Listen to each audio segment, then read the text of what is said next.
Hey, everyone, and welcome to episode number 65 of the Chris Rose Rotation, a production of JOMBOY Media, and we are here to get you all set for the baseball playoffs, which begin Tuesday night, Fenway Park, Yankees and Red Sox. And today's co-host will be watching that one closely because the winner takes on his team, the Tampa Bay Rays. That, of course, is Tyler Glasnow, have you been kidnapped? Blink twice if you need rescuing. Are you okay? Where are you? Why? Yeah, I'm good. Why? You're behind like some just sort of generic every episode, wall. in my kitchen, I thought the white, a little. Oh, Here, I'll give you a little sample of that side. Yeah, my background game is pretty not good. It's always different. Yeah, it looks like kind of like a isolation room. Yeah, I know. You're not being interrogated there, are you? No, they can't. They told me not to tell, so it's fine. Is that what it was? Well, you can let us in on the dirty little secrets of you guys. Let's start with the fun stuff of you guys celebrating your second straight American League East crown. I know that obviously you haven't pitched since June, but man, you were right in the middle of the party, weren't you? Sure was, man. Yeah, it was great. We've been playing really good all year long, like very, very good. 100 wins too, franchise record. That's some pretty neat stuff. Mm-hmm. Where do you get all this footage? It's crazy. I don't know where to find any of this. What do you mean? Was this just the broadcast? Maybe that'd be a good place to start, actually. Yeah. So are you surprised that we were actually able to dude, can you damn it. All right, for those of people that are joining us audio only, we just had a big old shot of Glass taking his shirt off and putting on the American League East Champions t-shirt you do that intentionally so that all the girls see, there we go. We got some more nips out, dude. Everyone was going nips out. I wanted to put the shirt on. I had like 2 coats on. Had to do it. Why'd you have to put that in there? I thought that was going to slide under the table. No one's going to find out. It's fine. It was just a back shot. It's okay. I'm just a little embarrassed. I just turned a little red. Okay, now we're going into the clubhouse for the party scene. And are you the big party starter of the group, or is it somebody else? We've got a couple of those guys. We got a fun group here. I will definitely not shy away from a fun party. So it was cool. Like I just the feeling too of walking inside and like all the champagne's in there and you go in and it's like you got like the serial killer set up with all the plastic everywhere. It's phenomenal. It gets you going, man. This is the wild card. But yeah, the real celebrations when you get to like pop champagne and everything, and it's fun stuff. By the way, just off the beaten path, which of your teammates is most likely to be the serial killer? Pete Fairbanks, for sure. Why is that? He just got crazy eyes, dude. It's funny too because you talk. He's like awesome, super well-spoken, smart guy, and that's even more of a reason to think he's a serial killer. Mm-hmm. The smart ones are the serial killers, right? And I mean, he's a fierce competitor. He scares me a little bit when he competes. So I'm like, maybe he's a serial killer. Oh God, look at those eyes. There it is. There you go. Yeah. Oh, see, super nice guy. Probably not a serial killer if I had to put money on it, but just for the sake of the question, I'd choose him. And heard that he's sneaky funny. Yeah, he is funny. He's like dry humor. He is very funny. His one-liners are pretty top notch. Like every time on the bus someone says something, you bet Pete's gonna say something funny. Good. Yeah. That's good. Do you have the t-shirt or did you give it away? I have it. It's in my locker somewhere. I'm terrible at keeping that stuff too. My kids or whoever in the future they're going to be so disappointed in all like the little amount of things that I've kept, and it sucks. I need to like remember, but I don't. Well, I'm going to give you forewarning whenever that day comes when you do have little Glasnows running around this planet. When you go on a trip, you have to bring them something back. You must. Yeah. And so don't leave it in a hotel room. Don't give it away on a plane because you want to be nice. You bring them something back. Yeah, that's true. I mean, I was a kid once, still am. And I remember when my parents went on vacation, I always expected something. Generally, I wanted some sort of candy item. And if it wasn't, any sort of gift. You want to know you've been thought of a little bit. Honestly, I feel like I'll be an airport gift buyer. But we'll see. No, don't be that either because they'll charge you quintuple what normal shops would. My parents always took a yearly.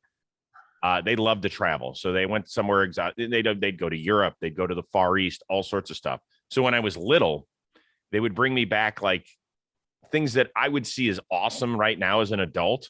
Sure, but as a kid, you're like, "What is this shit?" Yeah, exactly. Me, I don't want this freaking thing. Yeah. Now I'd be like, oh, I'd love to have this in my house. But when I was 11 or 12, I'd be like, well, this sucks. Yeah. No, I get it. I feel the same way right now in terms of like, it's not the same because I do find value in it, but like all the small things like the first strikeout, which clearly like all that stuff is so meaningful and I want it and everything. But like in the moment, I was like, I don't know. Like, I think it's like a way of me, like maybe making it like less, it's like not a big deal. It's fine. Like to make like the pressure of, I don't know why I justified it, but in the moment, I remember like first strikeout, all that stuff. I was like, I don't want to like put it in a mantle in my house right now because I'm playing. I'm like, who cares? So do you even have the ball? I think I've got. Don't give me this. You don't know where it is. Talk about it, okay. I think we have it somewhere, but I remember like sitting at home and being like, okay, I don't have it with me. I text my parents like, hey, I sent that home, right? And they're like, we don't know. I think it's somewhere. I know it's somewhere, but like right now, I couldn't tell you where it is. I'm gonna find it. It's gonna be somewhere. So that's what I mean. And like in my mind, I'm like, I mean, I don't know, like Google it or something. But Google it. I don't know. I'm trying to justify maybe losing it, but I think I have it. I'm like 70% sure it's somewhere. I have like my 500 strikeout ball, and I'll find it. Do I have to text Donna about this? You might. And she's gonna be like, I don't know. I don't want to start. I don't want to start anything. I don't want to start anything between the family. I'm going to stay out of this one. But maybe this is like a future homework assignment. Find Glasnow's first strikeout ball. Yeah, that would be a good thing. Maybe too, because it was such a, like in the moment, I was just such a, like a tarnished, like first strikeout. And I was like, who was it, by the way? Who was it? I don't even remember. Oh my God. I know my first hit though. I don't even know if I have that ball either. Yeah, I don't know. We'll figure that out. It was my first hit was off of Wainwright. So that's pretty cool. I remember my first strikeout. Well, do you have that one? I think so. Oh my God. This is unreal. I know. It sucks. I definitely have it. It's kind of a cool thing to make it to the major leagues and to accomplish this shit. Like you understand, like this is kind of a big deal. Yeah, it is. I definitely feel that. Yep. I think it's not like I was like, well, fuck this. Like I threw it away. It's like, I don't remember, like it's just the transition of moving 4 times a year. Like it probably just got lost somewhere, but I actually being completely serious, it's definitely somewhere. I have it. I definitely have it. I just need to find it. I just haven't really put too much effort into finding it, but it's there. One of the great unsolved baseball mysteries of all time. Yeah. Oh my gosh. Your attention, please. Batting leadoff for the LA Dodgers is Lawnmower 4.0 from our friends at Manscaped. Yeah, this is a 4th-generation trimmer. It's going to help you dodge your hairy situation south of the equator, much like the Baltimore Orioles dodged the win column in 2021. I kid because I care. Anyway, the Performance Package 4.0 is Manscaped fastball right down the middle, takes care of all of your grooming needs, and it's waterproof as well. We got all sorts of stuff, including an ear and nose hair trimmer, which I really need, formulations, and 2 free gifts. You got a Shed travel bag. You also get the Manscaped boxer briefs, which Michelle Rose loves, by the way. You also have a crop preserver ball deodorant, a crop reviver ball toner. It's meant to keep you smelling fresh and keep you nice and clean. So once again, it's the Lawnmower 4.0. And here's the greatest deal of all. You get 20% off and free shipping when you use the code word ROSE at manscaped.com. I'm going to repeat that again. You get 20% off and free shipping when you use the code word ROSE at manscaped.com. It's the postseason. Clean yourself up for yourself and that someone special in your life. How closely will you watch Tuesday's Wildcard game? I'll watch it. I mean, what time's it at? 8:00 Eastern. No, I'll watch it. I'll definitely watch it. What do you have going on Tuesday night in Tampa? Are you going out? You clubbing? What is it? It's we have like a workout in the morning, and then like there's a lot of things to do. So why don't we have it? Why doesn't Cash call a team party? And we all like, that's what I would do. That's what most fans are expecting. Like, hey, let's get everybody together and we'll watch the game and then we'll find out who we're playing on Thursday. You're not going to do any of this stuff? I think there's probably 2 ways of thinking. It's almost like, who cares? Like, who cares who we play? Like we're good, you know, kind of like that vibe. And also people have like families in their home. We've been on the road for a while and they're like, we're not going to like make you come. I mean, it could be like a bring your family, but I think a lot of guys just want to have like the calm before the storm, you know, like I think a lot of guys probably want to separate themselves and then figure out who they're playing later. But for me, like I have right now, Jordan Luplow, Mike Brasso and Brett Sullivan are like living at my house, or they're coming today. And so like, we're going to watch, like we generally, like if there's a crew of people here, we usually watch like a decent amount of baseball. So I'm sure I'll watch. We have the workout depending on like if something, I don't know, if something crazy comes up, I'll probably end up doing that. But like, I think right now we're probably all going to hang out and watch some ball sports for sure. Okay. That sounds like you're going to watch the Monday night game between the Chargers and Raiders, and somebody's going to have massive money on one of those sides. That's what it sounds like to me. That sounds probably right, dude. Okay. That's good. That's fun. That's fun. I like it. You degenerates. Would you watch Tuesday's game differently if you knew you were going to be pitching? No.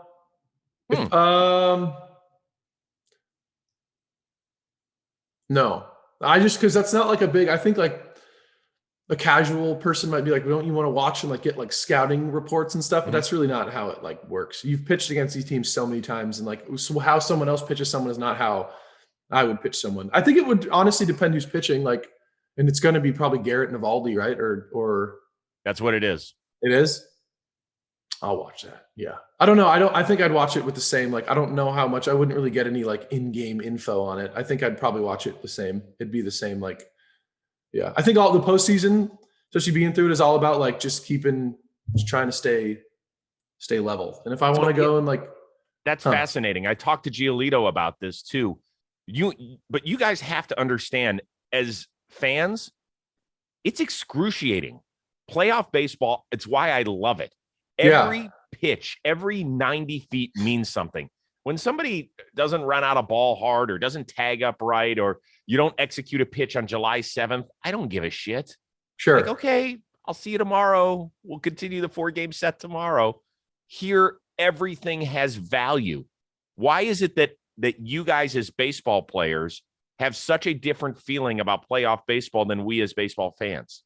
Because it's like emotional overload. Like there's no reason to like put more pressure on yourself when you know, like generally, like what is a traditional, like any high stress moment, everyone always tell you, like, you have to just trust your training. Like, don't make the situation any different. Like everyone realizes it's different, but the second you're like, this is playoffs, like that's not going to do anything for you other than make you panic and make you do too much or you can't change the way you play. Like you got here for a reason.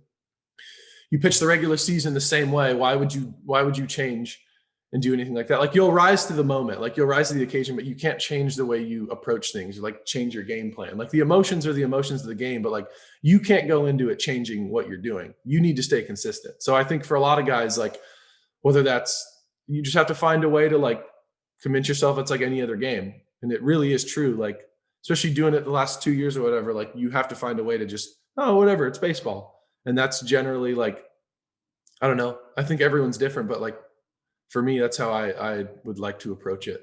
Okay. So it makes sense. But what your first playoff appearance was, I think 2019, right? Against the Astros? Yeah. Okay. Were you nervous? Yeah. Everyone's nervous, of course. Like, but that's the thing. I think that's when like trusting your training kind of comes into play. Like I remember sitting in the tunnel under the field or whatever, like getting ready for game one. And for me, like a lot of times when I start my warm up, it's about an hour before, like then a lot of it kind of like subsides. You get your blood going and like you get a little like whatever endorphins or whatever from like working out. And then now you're in control of your routine and like things start to settle. But I was very nervous. And then it was the weirdest feeling ever. Like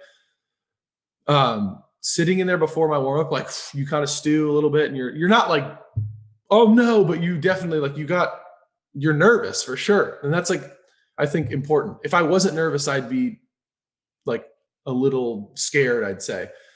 And I was warming up, doing everything. And then the second I remember walking out to the tunnel to go out to the field, and I was like, all right, like kind of feeling it a little bit. And the second I walked out and touched the field, something just like, I was just like, holy fuck. Like it was awesome. It was such a weird, like the nerves and adrenaline turned into just this like weird confidence. Of course I'm still nervous. Like you still have that like very human feeling of like fear of failure. Like you run through all the things in your head and like, you're like, oh, what if this doesn't go well? This is blah, blah, blah.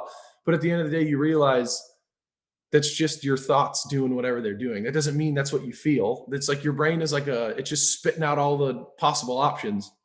But I do vividly remember that feeling of walking out on the field, and if something just like this, like warmth came over me, and I was like, whoa, this is sweet. And I like warmed up and then did my warm-ups. They were great warm-ups. And then the rest is history. We lost. We don't need to get into that part. I was just curious about that though. Do you guys, meaning the Tampa Bay Rays clubhouse, think that the Major League Baseball league offices will be rooting for the winner of the Yankees-Red Sox series against you? Do you think that they're choosing someone to? Not choosing. I'm not saying. No. I know that. Choosing as in like wanting someone to win. Yes. I think they're two really big markets, and they're two like either way, it's a win-win. I feel like, but I think there is like that. MLB headquarters is in New York. New York is like the biggest market or whatever. I think that's more of a conspiracy, I guess. I don't know. I think just because them like executives of MLB are also just fans. Like I'm sure a lot of them probably want the Yankees to win, but I don't think it's like this like round table diabolical, like we'll do anything for the Yankees. No, they're not. I'm not talking about fixing a series. I'm not saying that. But you understand, I'm not asking the question the right way, and this is on me. I'm saying, are you guys cognizant of the fact that you're the little Tampa Bay Rays?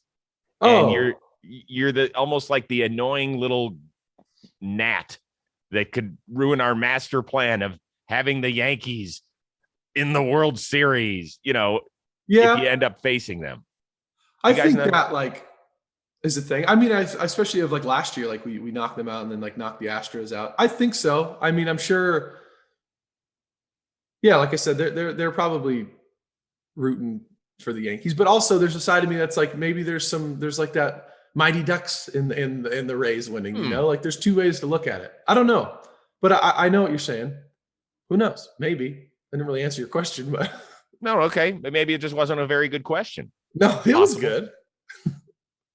Probably like a 6 out of 10. That's fine. It's about the way I've run through life. Like 60%. Yeah, whatever. I'm not going to ask you who you would rather see your team play. You went 11-8 against both the Yankees and the Red Sox.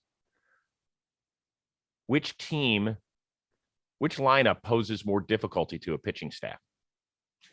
I can only answer for me personally. I think Boston. They're very like a healthy Boston lineup's good. And they're very like, not saying the Yankees don't like scrape and claw to score runs. They do. They're a really good team. All of them are. Like AL East is loaded. But like when I pitch against Boston, it's just a different like feeling. And playoff baseball is a different beast in itself. But they are very much like, I don't know. That lineup is just like there to scrap and claw and like do anything to kind of score a run. How I feel. And I think just how the offense of the Yankees is kind of like formulated, it's more of not like all or nothing, but a lot of like home run guys and like more big moment situations. But personally for me, I think it'd be, honestly, you asked our clubhouse, it'd be half and half, I'm sure. But I think that Boston's offense is like, I think they're strong. Who's the toughest out for you in that lineup? Xander. Why? He's just good. He's like really like, I don't know. He has a plan. He's not like an emotional, like get away from my plan kind of hitter. Like he has his plan and he sticks to it. And he's a big, like he'll spoil pitches. Like guys who I have like put away stuff, like strikeout stuff. He's very good at like spoiling stuff. You'll have so many times where you'll see him like 1-2-2-2 and like someone will paint 100 or like some gross curveball and he'll just like foul ball. And he's just good. And he has a solid plan. Doesn't try to do too much. I don't know if it's good eye-hand coordination, but he's just like a solid, really, really solid hitter. Mm-hmm. The perception is that some of the Yankees' big bats are very pitchable in the playoffs. Judge, Stanton, Sanchez, that you can get them out if you execute your pitches that really they're not very scary when they're really scary during the regular season. Am I off base? I don't know. Like, I think playoffs kind of brings out, like, I don't know, different players. I don't know. I think because kind of like what I said, they are like big dudes. I think the margin of error is bigger, like a lot more swing and miss stuff.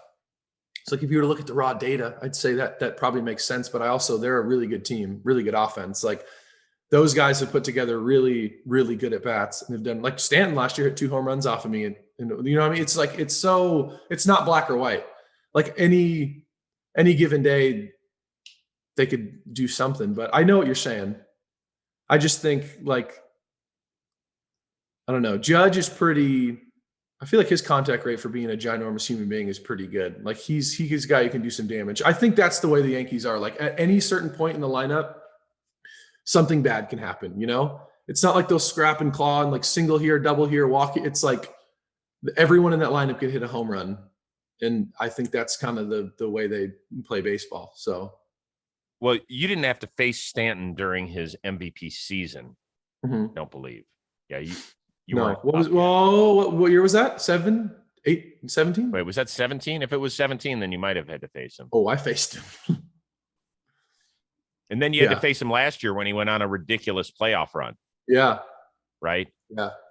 So I think he's gotten more grief in New York than he should have. Like, is he a really good hitter, or is he just a guy that when he connects, it's over? I think anytime you can hit 59 home runs in a season, like you're a good hitter. Anytime you get a $300 million contract, like, yeah, he's a good hitter. Of course he's a good hitter. I think it's just like I think you got to play to your strengths. Like that dude's a freak of nature. So if like, what is he? He's not going to, like, especially the way baseball is today. Like if you are that big and you can hit a ball that far, that's what you're paid to do. Like do damage. He's not like, I think the old school mentality sometimes, like these guys are swinging too hard and like you need to be able to put the ball in play. Like that's probably not what Stanton should do. I think Stanton's paid to go hit home runs and do it often and just try to do as much damage as he can. Stanton is a good hitter for sure. I think sometimes like being that big and swinging that hard, like you're going to have times where you go 0 for 4 and 4 strikeouts. That's just how it is, you know? Mm-hmm. And, but yeah, I think he's a good hitter. And then he's one of those guys too. It seems like when he's on, like he's really on, he hits anything. He takes pitches pretty well. Yeah, I said my answer is yes, he's a pretty good hitter. Yeah. Yeah, he's okay. Here's your chance to collect the players and the moments that made this season so unforgettable with the Topps Bunt MLB Card Trader app. Topps Bunt is the official digital trading card of the MLB and the MLB Players Association and releases brand new content each day featuring your favorite players, both past and present, as well as the iconic moments like teams punching their tickets to the postseason and so much more.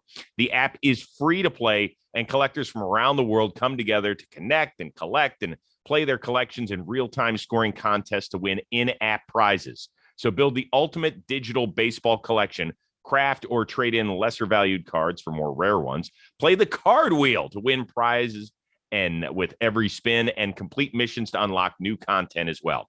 Topps Bunt 21, it'll also be the premier destination for all playoff action, releasing new collectible content with every twist and turn of the postseason. So download the Topps Bunt app now in the iTunes App Store and Google Play. You've had such a good spirit about you since you're Tommy John. Does it flare up now again because of the playoffs? Do you have to revisit those emotions because you won't be participating? A little bit. I was actually talking to Sua, is like our mental dude and he's just like a good friend of mine. And we just like talk all the time. He's always, if I on TV watching the games, I'm like always next to him, just like chatting him up. I remember there are moments where I'm like I'll sit in the dugout and like you get those waves of like, damn, like I'm out here and I can't do anything. And like I want to contribute and my team is just sitting here. But then I have these moments of like, shut the fuck, like, who cares? Like the game is not like, it's much bigger than anyone. You know what I mean? Like, it's not really about me contributing. It's like our team is playing really well. And I'm not here to like, it's not, who cares what I think? Like, who cares if I don't get to contribute? Like, it's not really about me in a sense. So that always gets me back to like baseline of like, it's fine. But I do have moments where I'm like, damn, like I really wish I could go out here and contribute. I really wish I could like be out here to help the team.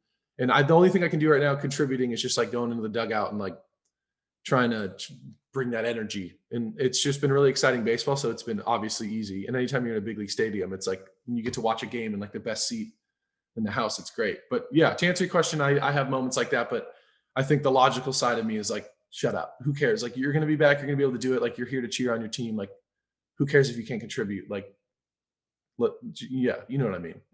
I do. And I respect that. But I think it's also okay for you to be sad and upset. Yeah, I think so. I really do. Yeah, I mean, 100%. And there's moments that I am, but also like, I'm not going to like live in that headspace very long. Cause like, it doesn't. I know. Yeah. But I don't know if the right answer is like, why are you being selfish? Why do you think you participated your entire life to pitch in moments like these? And I think it's okay for you to be like, like this really does suck. You can have both. You can be the most supportive teammate. You can be a great guy, but you can also feel like a sense of loss. Like, this is it. These are the moments you live for. This is where guys build their legacies. And you're not going to have that opportunity, at least this time around. And I think it's perfectly fine for you to feel that okay. I think you're putting too much on yourself. I agree too. But I also think there's been moments in the dugout where I'm sitting there and like those thoughts come in generally like when you're in the dugout kind of watching. And when I'm sitting there in like a big moment and my thoughts are focused on like, oh, I wish I could do this, or I wish I could something that like I really can't control. I'm like, why am I just watch the game and be happy that you're even out here and like you're able to travel the team and like, I do have moments like of that though, but I don't like it when I'm sitting in the dugout and then I start to be like, poor me. It's like, whatever, just go. Like, it's still really cool. Like, I'm still doing something that's like freaking sweet, So, but I will. Like, I do have moments like that. Absolutely. Okay. Good. You can always text me and just say, Chris, I'm having one of those moments. Chris, I'm sad. Yeah, I mean, I might start texting you when I want to go into the fridge and eat something that I know I shouldn't. Like, I need an eating dependency partner. Like, you could be that for me, and I could be the guy where you say, Chris, I'm having a moment where I really want to be competitive and I'm not allowed to be. Yeah, let's sponsor each other. I mean, I'm at the point where in my head, I'm like trying to think of things I can do in the off season to like compete. And I've like talked to people at the Rays, like, let me go do a pro-am like track and field thing. Let me go do the 400, 800. They're like, what? Like, wait, are you insane? I just want something to compete in again. And I think like, because I haven't, and like in the off season, it's nice to like, it's just a win-win. Like, you just get in really good shape to try and like compete. And this is like, I'm probably not going to do this, obviously, but it's just, I always think of things that I want to do to like, because you kind of want to like, I don't know. It's like that part of your brain that needs to be exhausted. And I'm like, I'll go do long driving competitions. And I'm just like thinking of a million different things I should do. Like, I don't know. It's annoying, but we'll see. You and Bryson DeChambeau are going to compete in the long drive competition? I don't know. Maybe if I'm allowed to. Can you hit a golf ball? Yeah, I can hit a golf ball extremely far. I can hit it straight about one every 100 times. But when I do hit it straight, it goes really, really, really like far. Do you have clubs?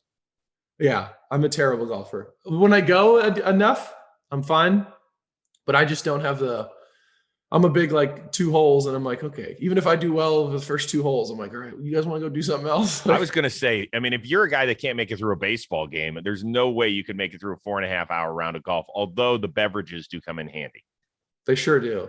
Yeah, that does help with golf. But yeah, I think for me, baseball, what keeps me locked in is like, it's not about like the game itself. It's about, I have a relationship with everyone on the field. So it's much easier to, what I mean? It's like your friends are out there doing well and you are emotionally invested in how they do.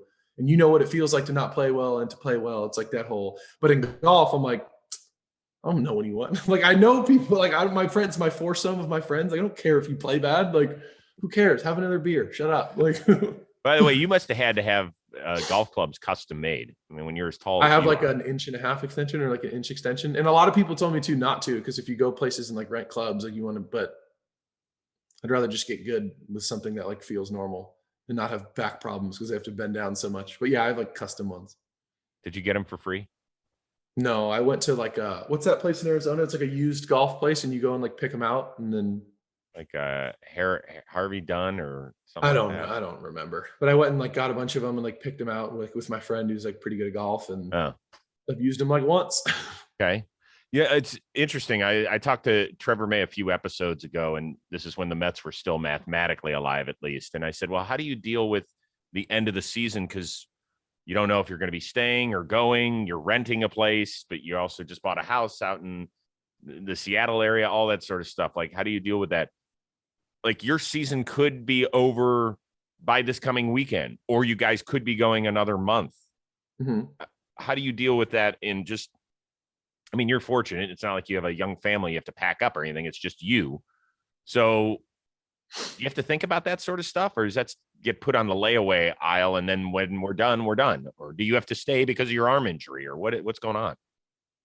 Yeah, I think most guys probably just bury it down deep until they have to think about it. But also too, if you look at it's still a pretty sick situation to be in, even if you have to travel with your family. And this is coming from someone who, like you said, doesn't have a family, but it's like playoff baseball. It's really like stressful and emotional and everything, but it's like people would murder to be in the situation all of us are in, like the magic, like the things you would do to be able to play in like a playoff situation.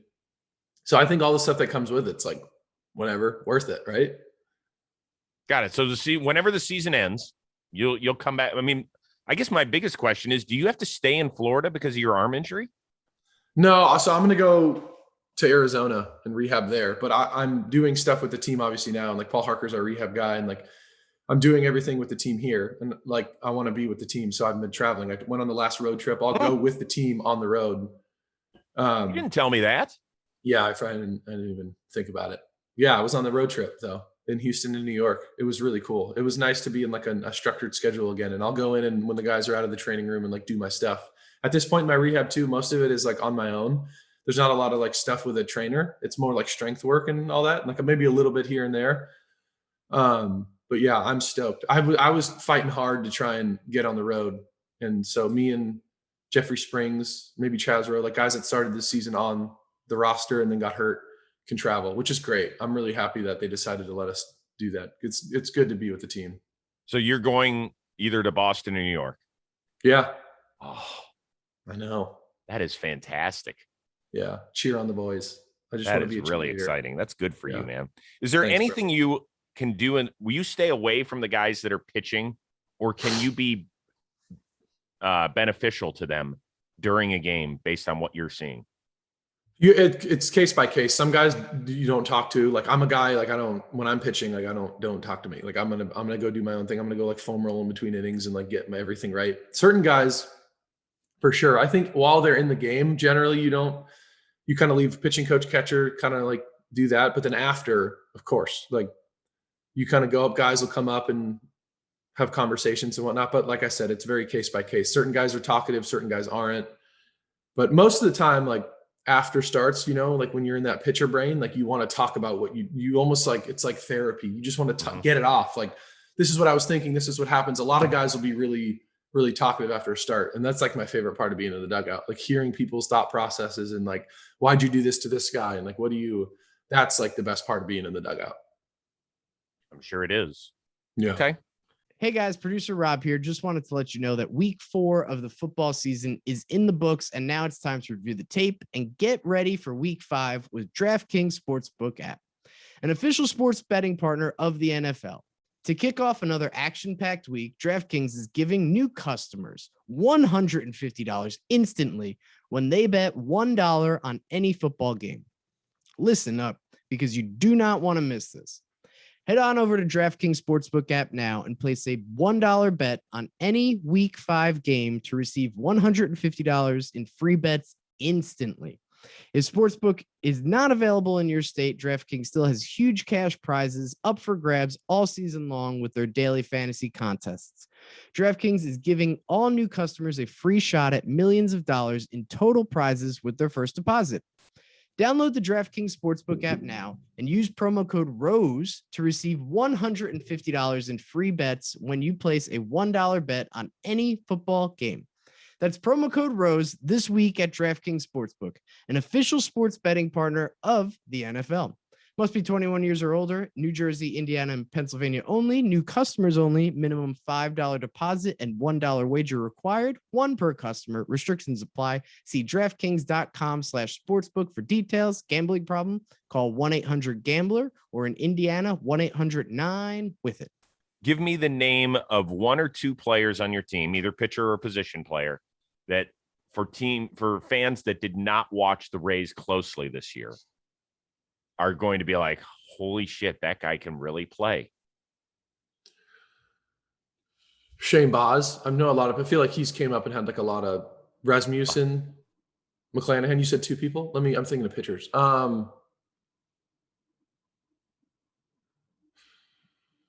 I'd say Wander, but everyone knows Wander. Like, yeah, I mean, that guy's just are you surprised that he's this good this early? I'm not surprised. I think like I only had such a small sample size of them, especially in spring, and then like hearing, like seeing him in spring, it's like, oh yeah, I think he's good. I don't know, but like watching him since he's been up, like every word out of my mouth when he hits, I'm like, God, this guy's so good. Like he's so good. He's really, really good, and he's 20 years old, and he's getting better, and his work ethic is really good, and he's obsessed. He really loves baseball. Like it's very special to watch. Like he's a 10-year veteran at the plate already. Like his zone discipline, I don't know what it is about him, but like that kid's a freak. He's very, very good. And it makes you think about like the future of the Rays and how good they'll be. But to go back and answer your question, for people that probably don't know of the names, it's like Rasmussen and like McClanahan, I'd say probably the two biggest guys. They throw 100. No one really talks about them, and they're both disgusting. And they execute really well as well.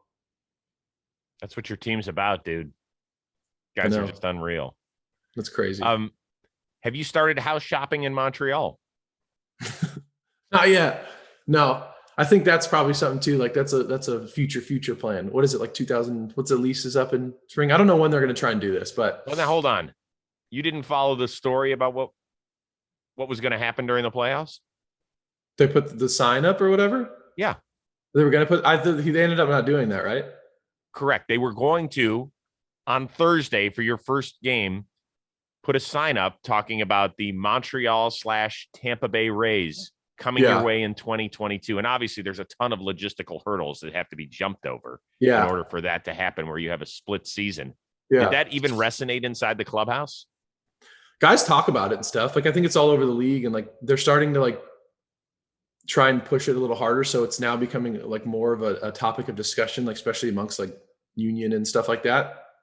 But yeah, but they still, that wouldn't be executed. I know the sign was going to come up, but like, is that more about just like putting the flavor out there and like letting people know that it's real? Like they seem like they're pretty bullish on it. So, but yeah, people definitely like have thoughts about it. And like you said, there's a lot of like logistical things that have to go down, but I don't know. I view it like I get both sides of this one, to be honest. Well, we talked about it on Baseball Today with Plouffe, and I said, man, if I'm a player and my sole goal in October is to bring the Commissioner's Trophy down to Tampa Bay for the first time ever, and then all of a sudden there's buzz because our crowd's turning around, they see the banner hanging for the Montreal Rays, that kind of pisses me off. Did you guys talk about that as team? The band? Oh, I'm sorry, I misinterpreted. You're saying just in terms of the like, yeah, I think everyone was kind of like, huh, that's weird. But I also know Stu like apologized and said they're not going to do it anymore. I think like to take, like especially right now might not be the best time to do it, just given all the stuff, and like we're in the middle of the playoffs, and like especially the fans, like you said, like you're coming out to support the team, and they're like, oh, they're leaving, like, you know.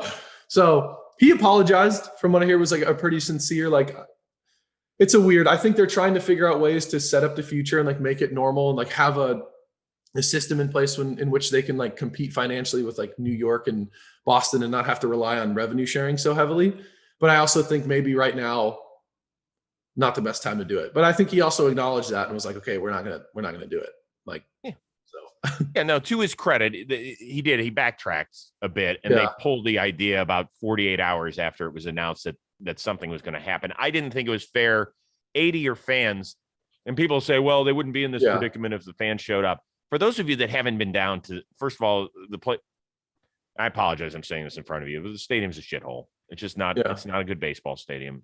Out of 30 in the league, it's about 37th. It's impossible to get to. It's dark. It's dreary in a city where you could have probably a wonderful retractable dome. Mm-hmm. And I know that it's hard to get stuff passed. I understand that not everybody wants to flip the bill. I get all of that. But man, we've got a young, exciting team here. And it feels like the only thing standing in your way of you and the fans embracing you and packing a place for 32,000 a night is just a better stadium. Yeah. And I think the plan going forward is, I know that they've talked about this, is like they're going to try. So like the idea is building a retractable dome stadium is like $1 billion.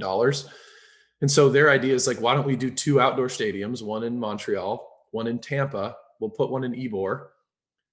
And half the season, the beginning of the season, when it doesn't rain as much, we'll play there. And then the other half will go to Montreal. And I think their thinking behind it, I do know the Rays have tried extremely hard to stay in Tampa. Like they were like, we need to find out logistically if this is even possible to be able to compete with New York and Boston. Like we need to find, like, say we go to Ybor, spend this money, do this, blah, blah, blah, blah, blah. Like best case scenario, what ends up happening? They're still in a position to where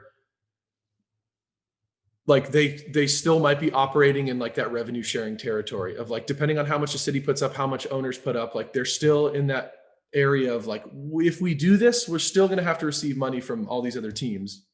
And I think their idea is that they really want to keep baseball in Tampa. I think that's like relatively apparent. I know it sucks for fans to be like, no fan wants to watch their team go away for half a season, obviously. But if you do think about who's in the division, like Yankees in Boston, with like all those people and how much money they have in their local network, like you take the Tampa Bay Rays and the Montreal Rays. I don't know if that's the name, probably Montreal Rays. You have 2 TV markets and then you have 2 local markets. So like the amount of money that would bring in, it's not all about the money, I understand, but the amount of money that would bring in compared to, I know, that money compared to any scenario with the full-time team in Tampa, you make a lot more. So they're thinking like, we get to have these both 2 markets. We can have players that we can pay for a long time. Like we don't need to do things like trade guys that we signed to contracts and blah, blah, blah, blah. So it's like, I don't know. I see both sides of it as a fan of the city. Like if I'm living here, I'm like, fuck, I don't like, I love the Rays. Please don't go, you know, that type of thing. And then like, how do you formulate playoffs? But I do get from like an ownership side of like, when you do see teams like Yankees and Boston, what they're able to do. And those teams also too, like they don't want to give their money to the Rays, like to watch them beat them. You know, it's like the revenue sharing system. The Rays get like $40 to $60 million a year and it's just like a weird system. So it's like never actually, it makes so much sense. I've never thought of it that way, where the Yankees and Red Sox are giving you guys money to kick their ass. I think it's more, it's like MLB is who gives it, but like the money comes from somewhere, right? Like if you think about it, like it's a strange, like it's really weird. Just with the open market system, like it kind of operates differently than most sports. So I don't know. Like it's super intriguing. Like you said, there's so much logistical stuff that needs to happen.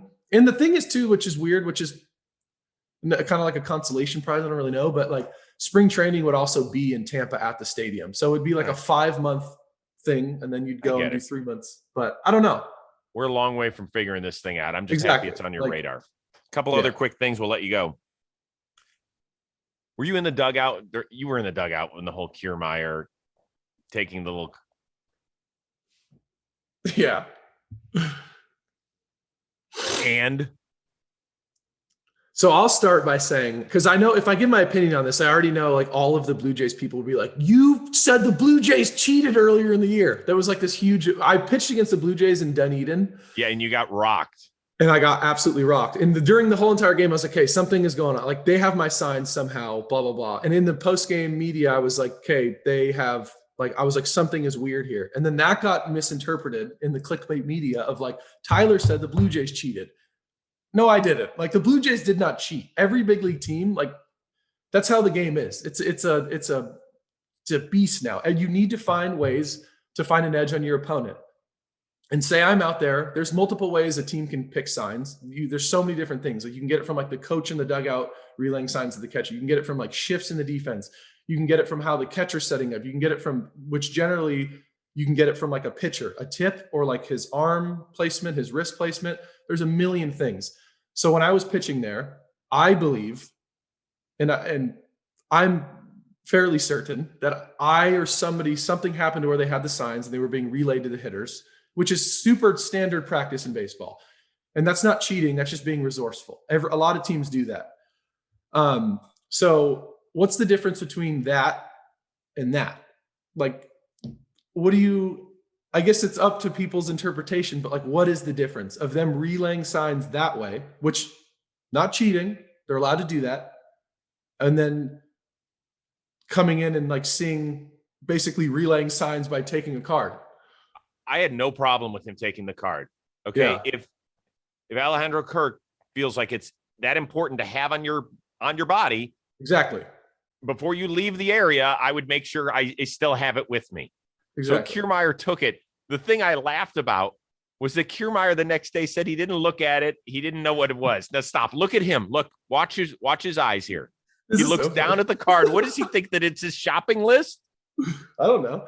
I think he has a card too, but yeah, I don't know.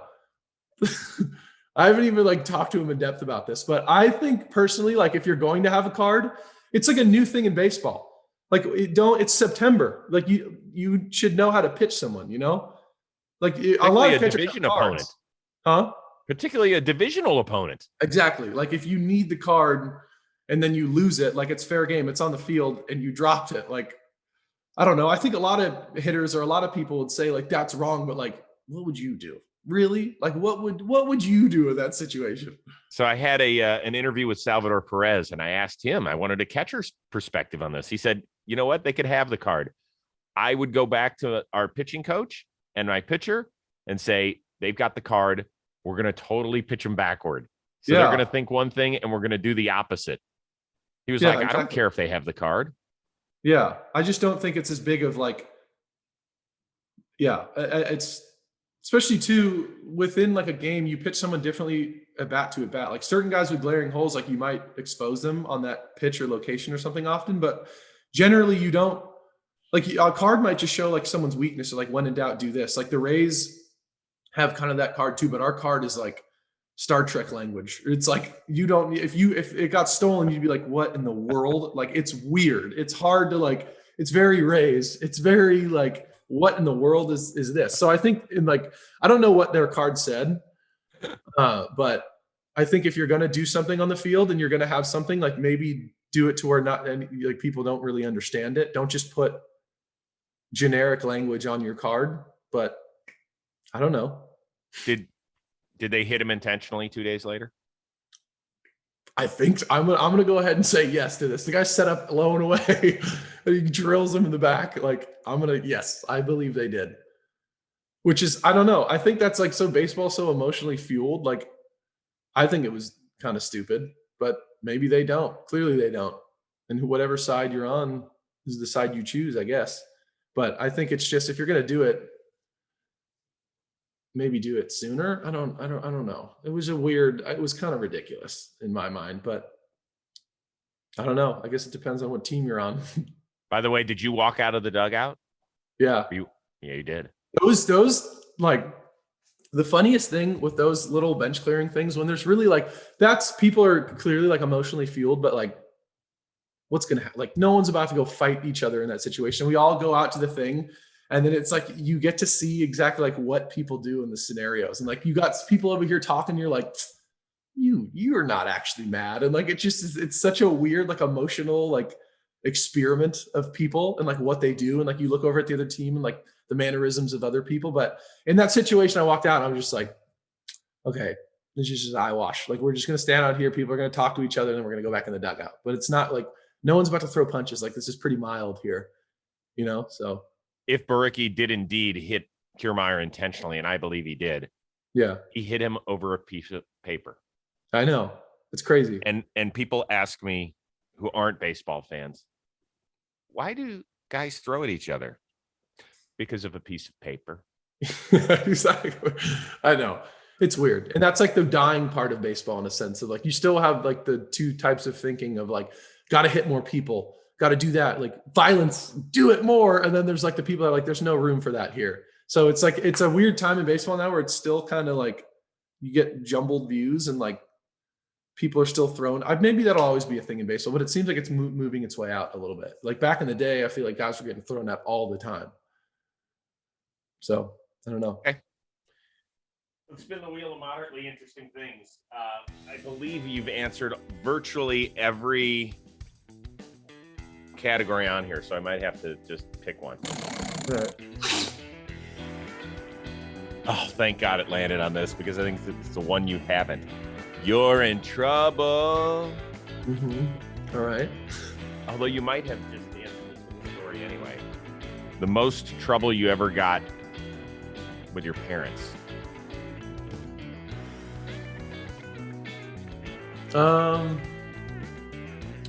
One time in, what was I, 7th grade, 8th grade? I had a buddy named Dayton. He's still like my best friend, one of them. And we got done. It was like, I forgot the name of the day, but we got done with school early. It's like a half day where you like leave halfway through. It's like teacher. Forgot whatever, the name of the day. Wednesday? What? Forgot the name of the day. Was it Wednesday? No. The day, like the name of the day is like, it's like this type of day, meaning like you only have half your classes. Like you're only Okay. like classes are shorter. Whatever, doesn't matter. And me and my friend, clearly, I'm young. I'm in that teenage angst, and we're trying to figure out like, what are we gonna do? And so we were like, let's go to like Walgreens, get a bunch of water balloons, and fill them up and just throw them at cars. Like, why wouldn't we? And there's a Subway, like a Subway restaurant down the street from my house, but it's 2 stories and there's like a law building by it. And so we filled up a bunch of water balloons. And we got up on top of the roof of the Subway, and it was on like this road going up to my house. And we would take the water balloons and like pop up and just throw them at cars. And then we'd go down. And I went up, and me and my friend got up and like threw it at this one car and hit a windshield, whatever. And the person pulled over, and it turned out to be like the police chief's wife of our town, like the sheriff's wife or whatever. And it was me, Dayton, and Alex. It was Dayton Meyer and Alex Warham. Alex, smart guy. So people from the building came up on the ladder and like, get off like we got caught basically. And Alex just beelines it, jumps off the roof and like climbs down something, gone. Alex is done, smart kid. Me and Dayton go down, whatever. Like the people that caught us were like old, pretty old people. Me and Dayton were like, okay, listen, once we go down and we're on the ground, let's just run. These people clearly don't have the hip mobility to catch us. And so we were sitting down at the thing and I look at Dayton and we're both like, let's go. And we've sprinted back up to my house, and there's a tire store right at right by the Subway. And there was these like, ex-star football players, whatever. And they were working at the tire shop, and the people were like, catch those kids. And we're running and we're laughing. And these dudes come out full sprint, like ready to shine again. And we just get like tackled to the ground. These grown men just pavement us. And we get taken down and we got put on a curb. And the wife, clearly, like the cops come, and we're on the curb sitting there, and we're like, oh shit. And then the cops come, they put us in the back of the cop car, and the cop comes in the car and goes, you kids, I'll remember it last. He goes, you guys are fucking idiots. We were like, why? What do you mean? Like, we're just having fun. And we're scared at this point. I'm in like 7th grade. And he was like, you hit that's the police chief's wife. Like, this is like, what are you doing? Like, what is wrong with you? We're like, I don't know. I didn't vet the person. We're just like playing around, throwing water balloons. And so they take us to the station to do hard. And my friend's dad's there. He picks him up, and my dad's there. And he was just like, my dad is like very intimidating, especially growing up, like very strict. Both my parents were. And they were like, I remember him just looking at me, and he was like, you guys are poison. Because we would all be like get in trouble together. He's like still my best friend, but we would always have way too much fun together. And they were so mad at me. And I'm sure they look back, like, were they actually that mad? I look back at it now, but like they were so angry at the time. And I got grounded, that whole thing, but it was like a big ordeal. I look back at it now, it's not a big deal. But then I was like, oh my God, like I was so terrified. That is a great story. That might be the Wheel of Moderately Interesting Things story winner for the year. Good. I'm glad. I feel like I was lagging on the wheel spins before. No, you did great. You told us. Jesus, you told us how you went on Tinder, on trips and stuff. Oh, true. No, you've given us some good ones. That was a great one. Nice. All right, so that'll do it for this episode. We're going to continue this in the off season, but it's only going to be probably every 6 weeks or so, if you're good with that. Yeah, I'm down. Let's do it. Well, unless the Rays keep running, and then I got to go back to you, as you're making a charge toward winning the World Series, and then I'm going to be bothering you more. Do it.